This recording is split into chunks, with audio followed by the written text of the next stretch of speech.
നമസ്കാരം. നൈന ക്രിയേഷൻസിൽ ഇന്ന് പനീർ കൊണ്ടുള്ള ഒരു കറിയാണ് ഉണ്ടാക്കുന്നത്. അപ്പോൾ ഇത് ചോറിൻ്റെ കൂടെയും ചപ്പാത്തിയുടെ കൂടെയും ഫ്രൈഡ് റൈസിൻ്റെ കൂടെയൊക്കെ കഴിക്കാൻ പറ്റിയ കറിയാണ്. അപ്പോൾ അതെങ്ങനെയാണ് ഉണ്ടാക്കണമെന്ന് നോക്കാം. അപ്പോൾ അതിന് വേണ്ടിയിട്ട് ഞാനൊരു മസാല പൊടി തയ്യാറാക്കുന്നുണ്ട്. അപ്പോൾ ഒരു കഷ്ണം ജാതിപത്രി, 2 ഏലക്ക, 2 കഷ്ണം പട്ട, 3 കരയാമ്പൂവ്, 1 ടീസ്പൂൺ കുരുമുളക്, 2 നുള്ള ജീരകം, 1 ടീസ്പൂൺ പെരുംജീരകം, 2 നുള്ള കശകശ, 1 ടേബിൾ സ്പൂൺ മല്ലി. ഇത്രയും സാധനങ്ങൾ എടുത്തിട്ടുണ്ട്. ഇനി ഇതിൻ്റെ കൂട്ടത്തിൽ ഒരു ബേ ലീഫും കൂടെ ചേർക്കാം. പിന്നെ കുറച്ച് അണ്ടിപ്പരിപ്പ് ചേർക്കുന്നുണ്ട്.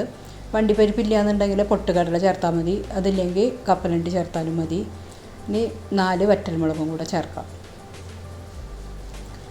അപ്പോൾ കടലമാവ് ചെറുതായിട്ടൊന്ന് റോസ്റ്റ് ചെയ്തിട്ട് ചേർത്താലും മതി കേട്ടോ, ഈ അണ്ടിപ്പരിപ്പിനൊക്കെ പകരം. ഇനി ഇത് നമുക്ക് ഡ്രൈ റോസ്റ്റ് ചെയ്തെടുക്കാം. ഈ മസാല എല്ലാം കൂടിയിട്ട് ഡ്രൈ റോസ്റ്റ് ചെയ്യാം.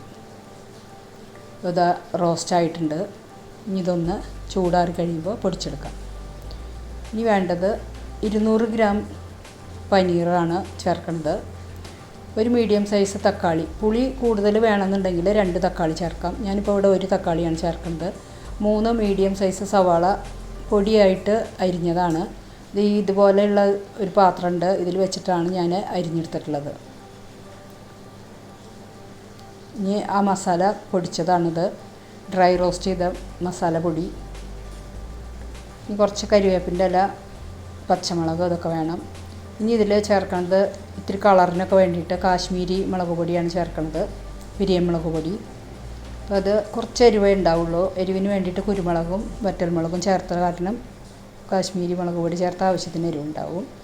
ഇനി 1/4 ടീസ്പൂൺ മഞ്ഞൾപ്പൊടിയും കൂടെ ചേർക്കാം. ഇനി ഇതിൽ എണ്ണ ചൂടാവുമ്പോൾ ഇതിലേക്ക് കരയാമ്പൂവ്, ഏലക്ക, പട്ട, ഇത് 3 കൂടി ഇട്ടിട്ട് ഇന്ന് മൂത്ത മണം വരുമ്പോൾ ഇതിലേക്ക് വെളുത്തുള്ളിയും ഇഞ്ചിയും അരച്ചത് ഒരു 2 ടീസ്പൂൺ ചേർത്ത് കൊടുക്കാം.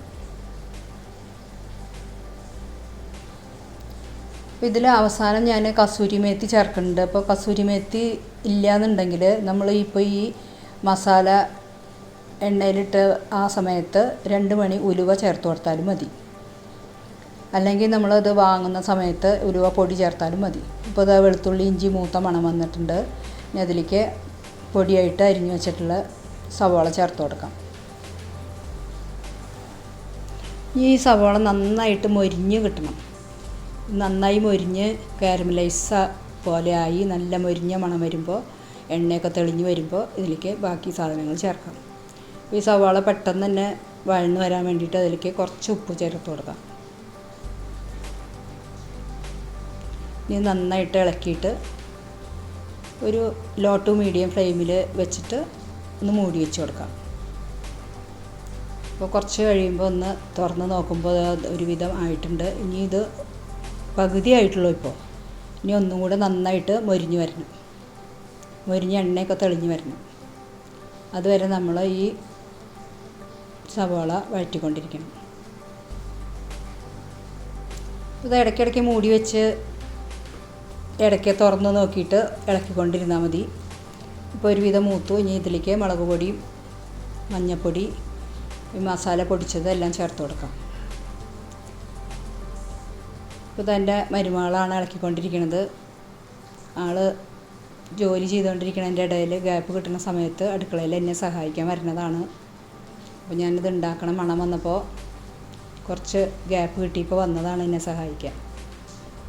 അപ്പോൾ ആ മസാലയൊക്കെ ഒന്ന് മൂത്ത മണം വന്നു തുടങ്ങി. ഇനി ഇതൊന്ന് നമുക്ക് ഒരു മിനിറ്റ് നേരം അടച്ചു വയ്ക്കാം.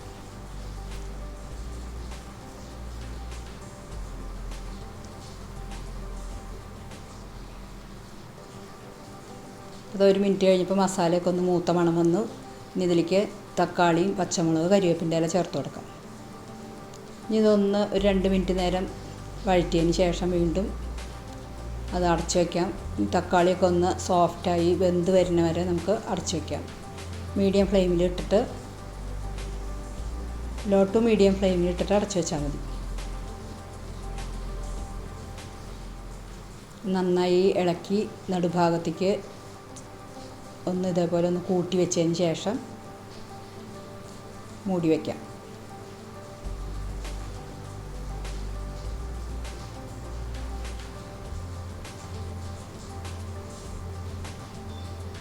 മൂടി വെച്ചിട്ട് ഒരു 2 മിനിറ്റ് കഴിയുമ്പോൾ ഒന്നും കൂടെ ഒന്ന് തുറന്നിട്ട് ഇളക്കി നോക്കാം.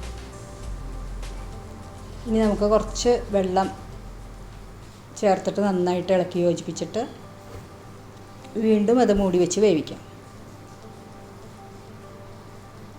അപ്പോൾ 2-3 പ്രാവശ്യമായിട്ട് കുറച്ച് വെള്ളം ഒഴിച്ച് ഇളക്കി യോജിപ്പിച്ചതിന് ശേഷം ഇപ്പോൾ മസാല ഒന്നും കൂടെ ഒന്ന് നന്നായിട്ട് മൂത്ത് വരും. ഇനി ഇത് അടച്ച് വെച്ചിട്ട് വെള്ളം വറ്റി എണ്ണയൊക്കെ തെളിയണ വരെ മൂടി വെച്ചിട്ട് ഇടയ്ക്കൊക്കെ ഒന്ന് ഇളക്കി നോക്കാം. മൂടി വെച്ച് കഴിഞ്ഞാൽ ഇടയ്ക്കിടയ്ക്ക് ഒന്ന് ഇളക്കി കൊടുക്കണം. ഇപ്പോൾ ഇതാ ഞാൻ 2-3 പ്രാവശ്യം ഇളക്കി നോക്കിയിട്ടുണ്ടായിരുന്നു. ഇപ്പോൾ ഇതാ എണ്ണയൊക്കെ നന്നായി തെളിഞ്ഞു തുടങ്ങി, തക്കാളിയൊക്കെ നന്നായി വെന്തു.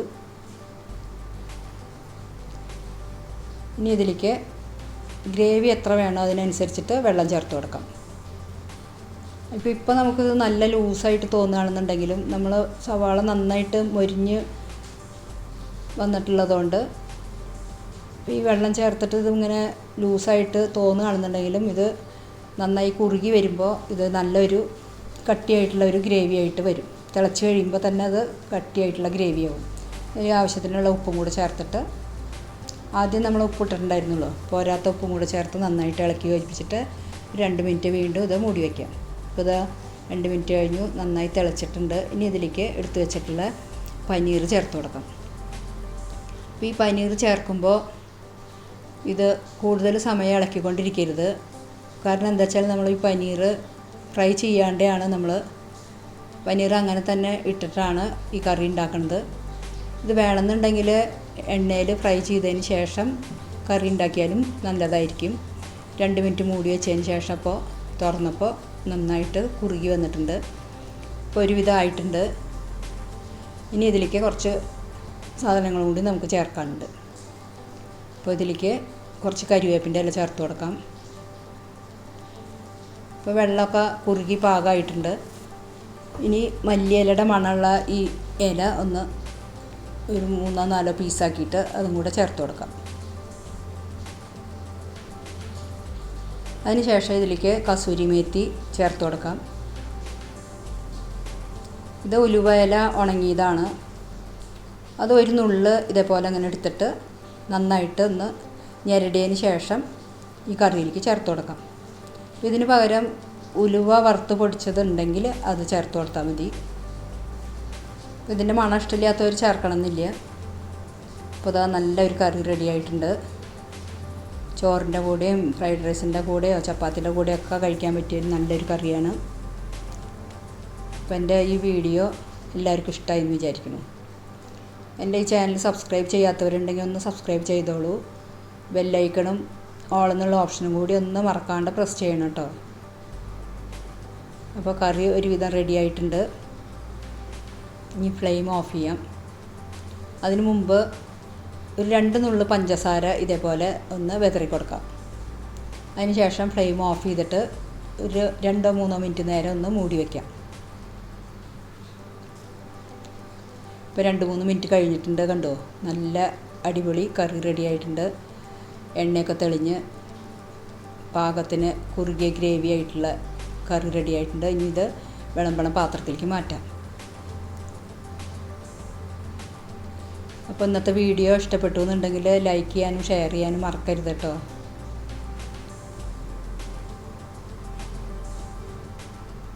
എൻ്റെ ഇന്നത്തെ വീഡിയോ എല്ലാവർക്കും ഇഷ്ടമായി എന്ന് വിചാരിക്കുന്നു. ഇനി അടുത്തൊരു വീഡിയോയുമായിട്ട് വീണ്ടും കാണാം. എൻ്റെ ഈ ചാനൽ കണ്ട എല്ലാവർക്കും നന്ദി, നമസ്കാരം.